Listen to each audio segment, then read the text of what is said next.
அவர் ரொம்ப நல்லவர். ம் பெரிய பெரிய படிப்பெல்லாம் படிச்சிருக்காரு. எல்லாத்துக்கும் மேல கோடீஸ்வரர்.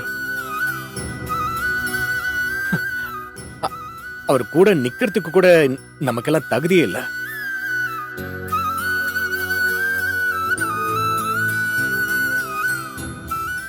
அப்படிப்பட்ட மனுஷன்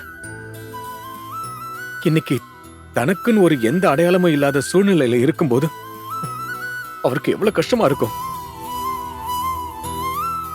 கையில இந்த மாதிரி கெட்டு போனவன் நல்லா வாழலாம் கையில.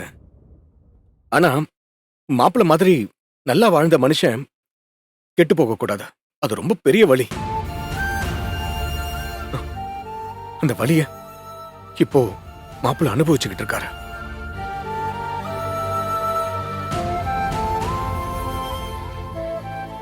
சத்தியமா மாப்பிள்ளையோட இடத்துல இருந்திருந்தா நான் இப்படி யோசிச்சிருப்பானு கூட எனக்கு தெரியல.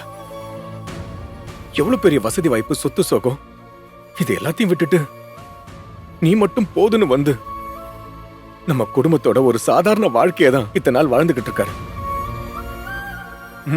சத்தியமா மாப்பிள்ள மாதிரி எல்லாம் என்னால பண்ணவும் முடியாது, யோசிக்கவும் முடியாது.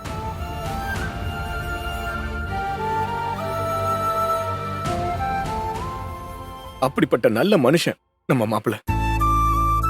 சத்தியமா சொல்றேன், அவருக்கு எந்த தப்பு நடக்காது.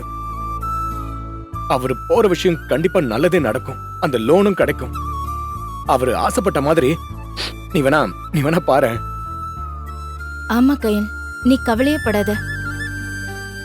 நம்ம கடைக்கு போயிட்டு வீட்டுக்கு திரும்பும்போது எழில் தம்பி லோன் கிடைச்சிடுச்சுன்னு சந்தோஷமா நம்ம கிட்ட வந்து சொல்றாரா இல்லையான்னு பாரு. நிச்சயமா அண்ணி, எனக்கும் அந்த நம்பிக்கை இருக்கு.